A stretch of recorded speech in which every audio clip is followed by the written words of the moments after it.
Welcome to Ask the Experts. I'm Jill Schlesinger. I'm the editor-at-large of MoneyWatch.com, and I'm joined by the chief, El Jefe, Eric Schurenberg. Hi, Jill. You ready to rock and roll? You haven't been here in a couple weeks. Yeah, that's right. That's right. Nice to be back here in Vegas. Yeah, right. Stick around. He's here all show. We have a very special show today. We have MoneyWatch blogger and expert extraordinaire, Steve Vernon. Woo! Okay, now let me just do a quick bio. What's FSA? I'm the fellow in the Society of Actuaries. Sounds kind of Wait a exclusive, minute. doesn't Hold it? on a second. So you may be known as the only actuary with a sense of humor. Is that right? Is that true? Maybe there are a couple others, too. I don't believe it at all. Okay, so he's an actuary. He's the president of Rest of Life Communications, a member of the executive faculty and research fellow with the California Institute for Finance at California Lutheran University, where he conducts research on behavioral finance. That's like Eric's favorite thing in the world. It is absolutely. Right after It's the key to everything. sex, drugs, rock and roll, behavioral finance, right? It's 420. Have you noticed? Okay, so what else? All right, first of all, he is an amazing blogger. So we're going to talk about a great blog post you have, because I want to talk about it on TV, so this is great prep for me. But you also have written a book, and you do like a zillion different things. You've got retirement planning guides. You've got this whole, you got everything. When do you sleep? At night. At night, that's about it? But I live and breathe retirement. I love this stuff. Basically, I had a career for 30 years as a consulting actuary, and I wanted to take my knowledge and experience and just help people out, because there's a lot of help needed for people coming up to their retirement years now. Right. And Eric, obviously, Eric is not only just editor-in-chief, but he blogs about retirement. And it's pretty much the thing that we all share in common. It's like death, taxes, and we all would like to retire eventually. It is totally the number one financial goal. Think about it. It's financial independence. It's what everyone longs for, when you don't have to work anymore. And now it's, of course, becoming more and more important, because as certain things like Social Security come under scrutiny and people are going to have to work longer because they just haven't saved enough for retirement, except for Eric. By the way, Eric, perfect saver. It was the one-child thing was brilliant. You did a beautiful thing there. Yeah, I kind of squandered it by sending her to private school. Well, yeah, but come on. But it is true, though. You think about like a family who has 3 or 4 kids, and they're trying to, support all those kids, put them through school. I feel like a lot of times they put retirement last. How do you get people to really put themselves first in retirement? Well, and one thing I like to say is, if you put yourself last and put your kids first when it comes to putting them through college, you may be giving them a present by needing to move in with them later on. Oh, yeah. What a lovely present that would be, right? Yeah, so even if you want to do the best for your kids, taking care of your retirement is a good thing, if you don't want to move in with them when you're 40 or 80, actually. I would say that saving for retirement is not just a gift to your kids. It's also a socially responsible thing to do. Yes, think about it. I love it. Saving is a socially responsible action. It's taking care of yourself and making sure you're not on the dole when you're old. And the dole is going to be smaller and smaller as we are in the midst of deficit and debt and budget fights.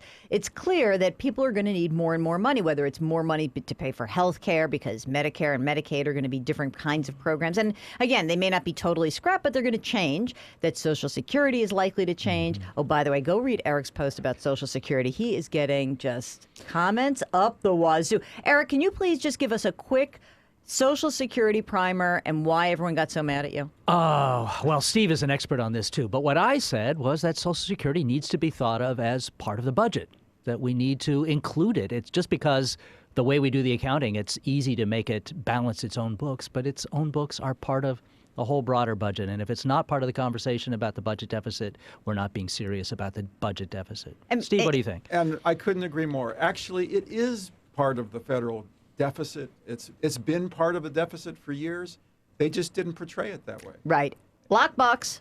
We're going to put that in a whole little thing in a lockbox. It's like saying, we don't really have to pay for college. College is not part of our family's budget. We're going to put it over here. It's separate accounting, as if you're not going to ultimately be on the hook for it.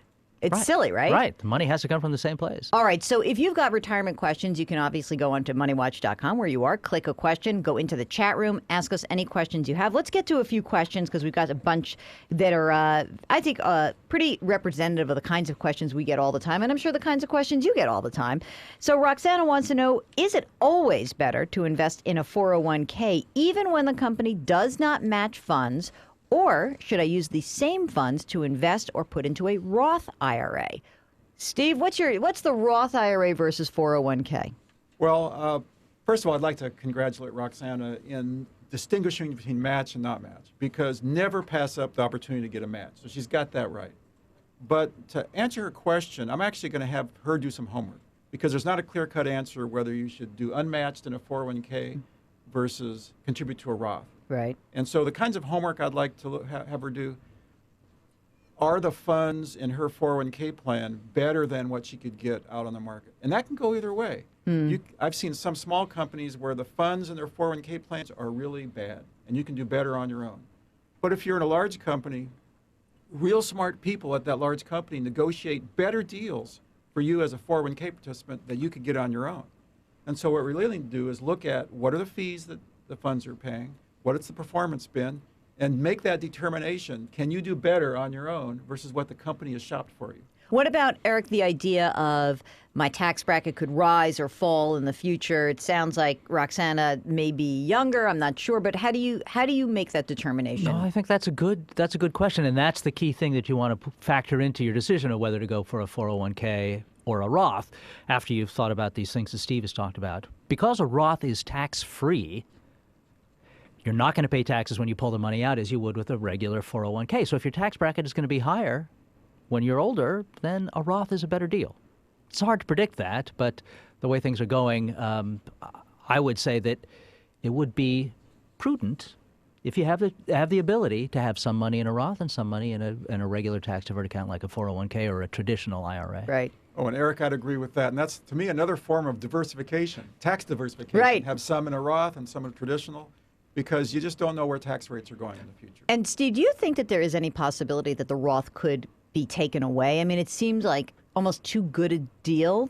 So is it possible that in the future that Congress says, this is a little too sweet, sorry, we're going to take that away from you? Is that possible? You know, it's possible. I've seen talk like that. How can you predict what tax things are going to do in the future? So I'd still take advantage of it now while we can. Make Roth while the hay shines, or something like that. All right, that sounds good to me. And so if you were, let's say that you are young and you have a match, you work at CBS and there's a match, would you suggest to that person contribute to your 401k up to the match and any extra money put money into a Roth?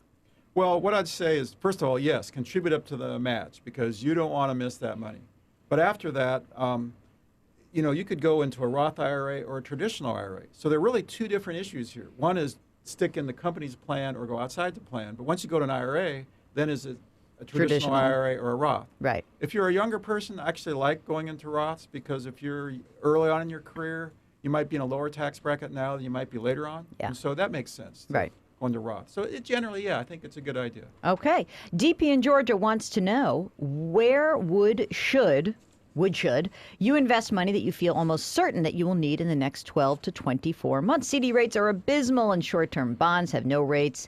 So equity ETFs paying a 3% dividend, too risky. You need the money in 12 to 24 months. You're going to buy a car. Maybe you're going to have a baby. Maybe you're going to pay a tuition bill. What do you want to do with the money, Steve? To answer that really quickly, yes, equity ETFs paying a 3% dividend are too risky. Yes. Good boy. I That's it. totally agree. Right. Yes. Don't do it, Yeah. DP. You'll kill yourself. Exactly. And the other thing that's funny is that, when people always make those decisions, it's usually when the markets are making new highs. So here we are talking to you and the markets are at sort of at 3-year highs. At the depths of the crisis in March of 2009, did we ever get a question like this? No, we didn't get a question like this. People were I'll just keep my money next to me. It reminds me of a line, Eric, that you're the only one in this room who's going to get in Hello, Dolly. And Dolly Levi says to Horace Vandergelder, you can snuggle up to your cash register at night. It's a little lumpy, but it rings. So it's like there's security in that, okay? And that's important. And the reason why you're getting such crappy rates is that it's there for you when you need it. Right. And I'd say to DP, put up with the abysmal rates. Yeah, exactly. If you need the money in 12 to 24 months, you want to have that money there. And you just have to put up with the crappy rates. That's right. And it's okay. And just know it. And by the way, also assume that the markets will rise. Sorry, it's just going to happen. Because if you did it the other way, the markets would fall almost automatically, right? Here's one from John. Ready? Gentlemen, talk to me about annuities.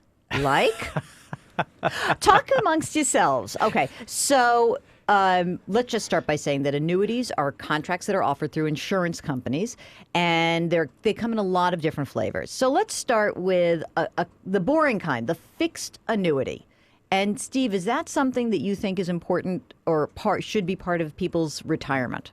Well, and first I need to distinguish between immediate annuities and deferred annuities, because those are two different animals. Right. And also I want to say annuities have had a bad rap, and many times deservedly so.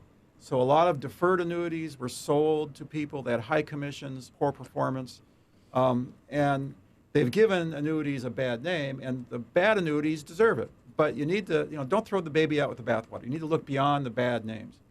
So for someone who's retired and wants to generate lifetime income, that's an important goal. And if you bought an immediate fixed annuity, immediate meaning you give the insurance company a lump sum of money, they promise to pay you for the rest of your life, no matter how long you live, no matter what happens in the economy, that's a pretty good deal. And so I like to call that a do-it-yourself pension. Right. That has an appropriate place in a retiree's portfolio. Now, with deferred annuities, those are really an accumulation vehicle. And I'd say, do you have access to a 401k, to an IRA? Max those out before you consider a deferred annuity, because those are usually better deals. And only when you've maxed out your IRA or your 401k do you think about a deferred annuity. And then you've got to do your shopping, because there are a lot of bad ones out there. There are some good ones out there, and you just have to pay attention. All right. And Eric, I know that you just heart annuities. All right, some. You don't always heart them, but you weigh in here on a little bit on the good annuities. Let's do some good. Yeah, I heart low-cost, fixed, immediate annuities because of what Steve said. There's a great peace of mind investment. You know the money will never run out as long as the insurance company stays solvent, which is a question I want to put to you, Steve, about how you handle the insurance company risk. But studies have shown that people who have some of their money in retirement in an annuity are happier. There are it's just, that money is never going to run out. You can't blow it. Not only because you make a bad investment, because you get old and you don't pay attention. That money comes in check by check by check as long as you live. But it all depends on the insurance company making good on its promise. And that, we've seen in the last few years is something you might not always be able to count on. Right. Can you imagine when, like, in 2009, I remember that I did go on the early show and we did a whole segment on, is your insurance company safe? And that was the first time that people realized, like, oh, my God, they have my money. So how can the average investor choose the right kind of company? What do you suggest, Steve? Well, and this is a valid concern, so it's worth paying attention to. But one thing to think about is that insurance companies are highly regulated. And everybody's heard of AIG. Well, the life insurance subsidiary of AIG was quite fine. It was the parent company that had trouble. And so they're highly regulated, much more highly regulated than banks and other institutions. We haven't seen hardly any bankruptcies. Now, having said that, you still should worry about that. One idea I like is to actually spread your money. And so you might put a third of your money with insurance company A, and a third of your money with insurance company B, and a third with insurance company C, and that's another form of diversification. Beyond that, though, you always want to shop for the best insurance companies. They're rated by S&P, Moody's, and so forth. This is the money you don't want to take risks with. Right. Okay, so put that money in the highly rated insurance companies. Money you want to take risks with, put that in stocks.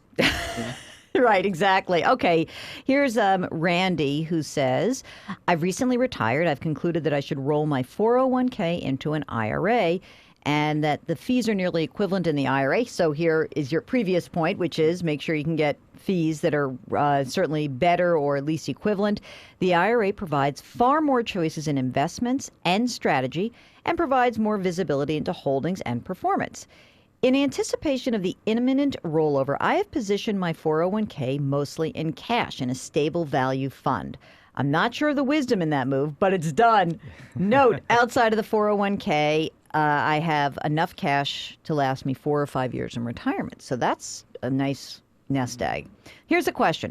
With the recent run-up in equities and the worry over interest rates and the potential impact on bonds, what are viable or recommended strategies for entering equity funds or bonds once the rollover is complete? In other words, it sounds to me like Randy may have made the best decision in the world to get out but now has to make a new decision about how to get back in, which is why market timing is so hard, right?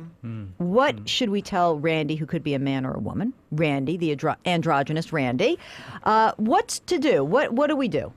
Well, and to Randy, I'd say he's asking the question lots of people are asking now. You know, bond rates are low, equities have been doing really well. Where do I put my money? And so that's just the question everybody's asking.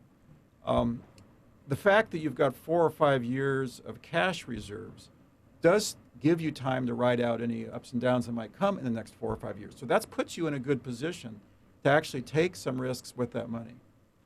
I'd suggest doing what we normally say to younger people, dollar cost averaging.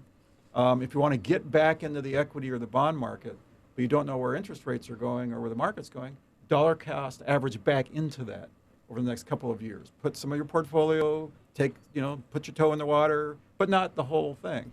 And Eric, if you're going to dollar cost average, do you prefer saying a certain dollar amount every month or a certain percentage, or how do you force yourself to stay on it? Because I think the hard thing is that it's very easy to dollar cost average for a while, but when the market moves against you, how do you not skip a month? Oh, boy, that is tough. You can automate it as much as you possibly can. So make it one decision and then try not to think about it again. So tell the bank who's now holding this IRA that you're going to move 25% of it every quarter over the next year into something riskier from the cash account where you have it. That would do it. Make it one decision. Tie yourself to the mast, as it were. But I'd make a point that with a lot of money that I assume Randy has in his or her 401k, that maybe the thing to do would just be to recreate the diversified portfolio that he or she had in the 401k before he moved it all into stable value funds in preparation for the move. You'd be kind of in the same risk profile if, just imagine that you hadn't done this and you were facing this kind of situation, you'd have a diversified portfolio. You wouldn't pull it all out into cash and dollar cost average in. It takes, the thing is, because Randy has moved it into cash, he now faces a decision, and it's hard to make that decision. Right. And so dollar cost averaging is a way to take the pain out of it and not experience regret if you get into the wrong time. And Steve, just a point here, because Randy made the point, said, hey, I've got 4 to 5 years of cash for retirement. I generally love this idea of having cash outside of my retirement account as you come into retirement, that you don't have to tap that money.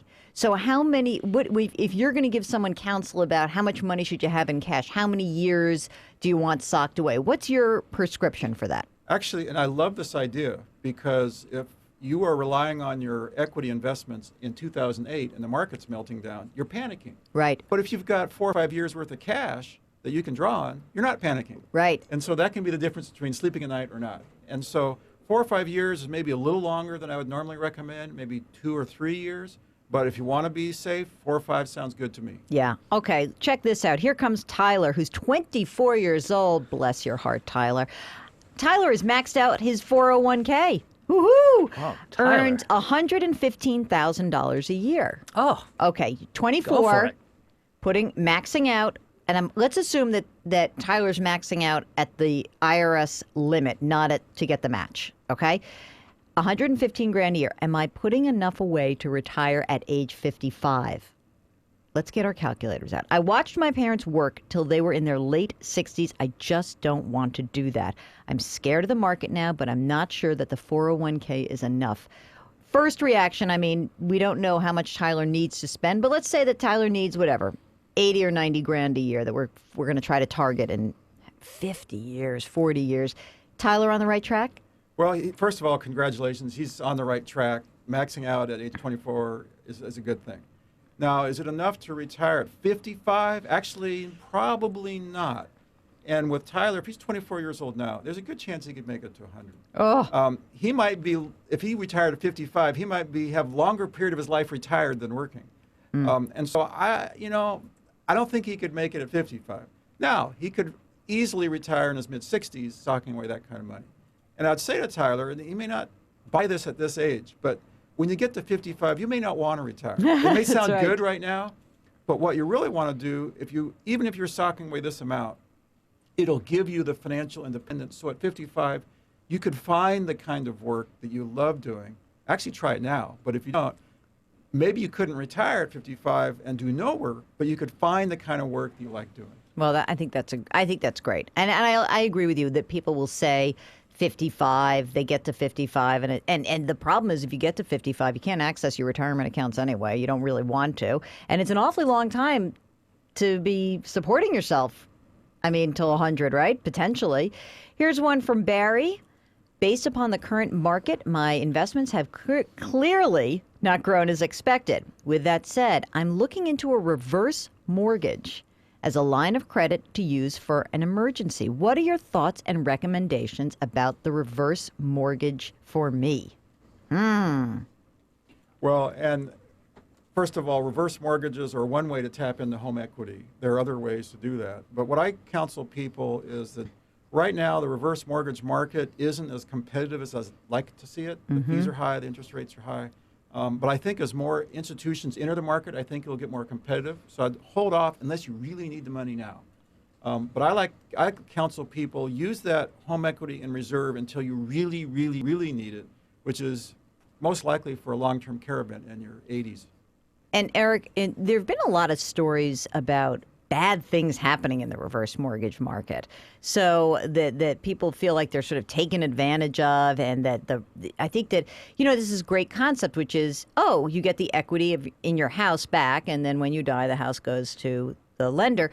But what about all these high fees? I mean, how do you protect yourself? Should you just get a great lawyer, or is it something that you think, actually just as long as you don't have to do it, just don't even look into it? Well, I think it should be a last resort, like Steve says, and you do have to be very cautious of the fees. It almost doesn't make sense to get one unless you're going to get a lot of money out of it, because the fees will just eat up a lot of it. It is, it's when you're really worried about the money running out, or whether it's, you have a long-term care event and you're not going to be living at home that much anyway. And it works better the older you are. Yes. Right? That's so right. the longer you wait, the better it is. Right. Here's one from Mike who says he's in Calgary, Canada. I'm sure, hockey fan. We plan to retire in the southeast United States. Will our Canadian RRSP withdrawals and other retirement income sources be taxed in the U.S. as they will be in Canada if we are residents in the U.S. for 180 days a year? Do you know this one? I'm not an accountant. Make a guess. What do you think? I don't know. I'm not a CPA. I'm going to have to bail on that question. What do you think, Eric? Let's guess. I have no idea, but I would say as a citizen of a country that has a huge deficit, I would certainly hope so. That's right, damn it. I think that you're going to pay tax in the U.S. and you'll get some offset for whatever tax you paid in Canada for that. That's what I think. But who knows? Guy's so lucky. First of all, he milks the cow in Canada, and he comes down and drinks the milk here in Florida. I mean, what a great deal. He's getting paid in loonies, which are exactly. really valuable. He's made a lot of money on that. Is some trade. Okay, here's one. Eric got this one. I like this. I want to start gifting rental property portions to my 3 adult sons now that values are down. What are the max annual limits per child and per gift? What are the lifetime limits, and how is the value established? That's from Vic. What do you think, Steve? You got one on that? I'm going to make this up. I'm pretty sure I know it, but I may make it up. I'm an actuary, not an accountant. Come on, not just play with us. A trust lawyer. What's your guess? My gut would, my knowledge is that 10,000 is the limit each year. 13.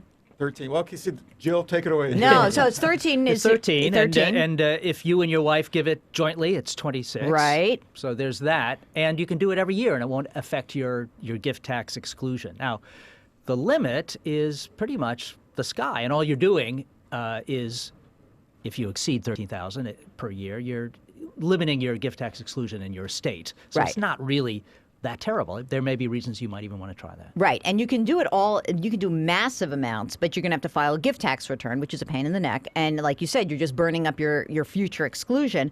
The value, which is very interesting, is that you can take, you're supposed to do whatever the current value of the home is, whatever the current value, and that's what you're gifting off shares. And it's not, your basis in this, it's the value. And remember that when you're gifting this property, Vic, you're gifting your cost basis. So even if values are down, let's just say that Vic lives in a $5 million house. God bless him.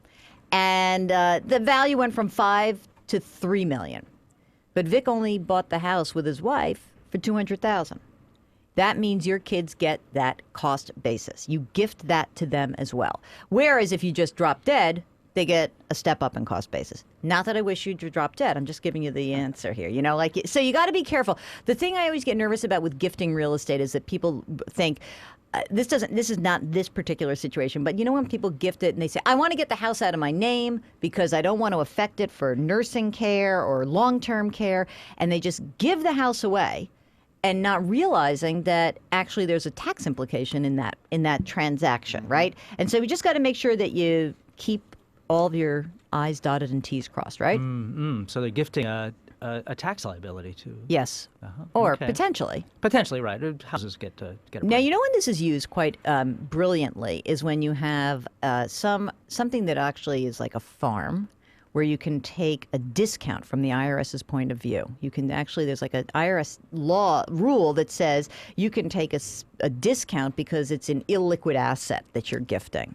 And this is a way, it's a great estate planning thing. Perhaps you want a farm. Although these days farms are actually going up in value because crops are so valuable. But that's kind of a cool thing, right? I mean, so I think that when you do any of these things, go see an estate attorney. Make sure you don't just do things with, if you're going over that $13,000 or $26,000 limit, right? So, you know, be careful of that. One more. This is from Pat. This is addressed to Eric, so I'm just going to read it. Hello, Mr. Schurenberg. I think I'm going to call you. I'm going to call you that from Mr. Schurenberg. I have been employed at, should I say the name of the hospital? A hospital for 38 years. Focused mainly on working as it was necessary to work overtime all of these years. I am convinced that I unwisely made a decision regarding my pension, which was an earned gift from the hospital when offered a one-time chance to convert it from a traditional to a cash account, it must be. Okay. Overwhelmed with work, it never occurred to me until later that I should have contacted a professional prior to making these changes, because these changes are all irrevocable, right, Steve? You make the choice, you can't go back and undo it. That's right. Okay. This was 8 years ago. I attempted to ask this question of our plan representative, was given a blow-off answer. I laugh because that's what representatives do. I need to know what step I should take to ensure that I am not living in poverty when I retire. I'm 60 years old now. I helped my daughter through college. I wish to move to New York City. I helped so many relatives through crises. They all have their degrees and families, and I need to concentrate on me now. So here's the first question. Anything for Pat to do once the election is made 8 years ago? If he made an election, chances are really good it's irrevocable. It's probably a cash balance plan, is what I'm guessing Yes. you're talking about. That's still a defined benefit plan. He can still take a lifetime annuity when he retires, but the annuity depends on the conversion factors in the plan. So the first bit of homework that he needs to make is to go to his plan sponsor and just say, what's my annuity? What's the monthly annuity that I might expect from my cash balance account? And they should tell him, and he can do his planning from there. All right. And I have a quick question for you because I got this on the radio show last week and I really didn't know the answer, and I'm thinking maybe you might know. I got a question about the tax due on pension benefit. So if my employer put the money away for me in my pension and now I'm getting that pension check, what is, and I participate, let's just say it was the employer put most of the money in, I put a little money in, and my contribution was pre-tax. Talk to me about what happens when I get that check in retirement. Well, Jill, if your money going in, your contributions was pre-tax, the employer's contributions was pre-tax, it's all coming out Taxable. ordinary income. Right. Yeah. Okay. And there's no different treatment of a pension plan unless, is there a pension plan that is not a pre-tax plan? Well, Jill, let me take this one. This is what I spent my 30 years on. There you go. I knew I had the right man. There are lots of plans where the employees have to contribute to them on an after-tax basis. These are pension plans. Right. And so if that's the case, then there are complex rules which say that the return of your contributions isn't taxed, but the employer's contribution is. And so the employer, when you're getting paid, they should be telling you what part of your pension is taxed and what part of it isn't taxed. And so that could be possible. Okay. All right. Now, before we wrap up, I just want to say that Steve has a couple of posts that are fantastic. I love this one. Recession-proof your retirement savings. He's got part 1, and you know he's quite the writer here, isn't he? There's got a lot going on there. Really taken to this. So, what are the tips? So, quick, how do you recession-proof your savings? Give it to us. Well, and I got to tell you the story, because when this came, I was having dinner with my mother in the fall of 2008. It's always the mothers. There you go. she's living off a portfolio. They didn't have 401ks in those days. And I had dinner with her. I said, "How you doing, Mom? The market's melting down. How you feeling?" And she says, "I'm doing just fine." She said, "I'm worried about what your kids will inherit, but I'm doing fine." And there's a lot in that she was living off the interest and dividends of that portfolio. The interest and dividend dollar amount doesn't fluctuate nearly as much as the underlying value. And so while her dividend and income had dropped some companies were stopping dividends, but it really hadn't dropped as much as the value of her portfolio had dropped. And so that's one way, is as long as your income's coming in, you don't care what the value is. Right. And her Social Security, my father maxed out his Social Security by working until normal retirement age. He maxed out the pension. They paid off the mortgage a long time ago. She's still driving a 15-year-old car. I mean, these are all ways. She's 90 now. She's still working at a volunteer organization. Wow.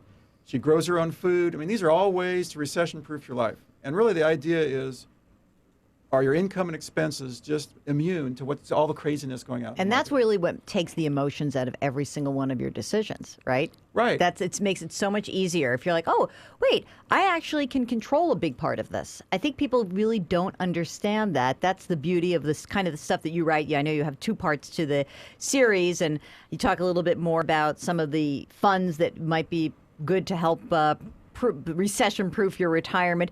But I think that people really need to understand that many of the decisions they make in their lives about retirement are fully within their control.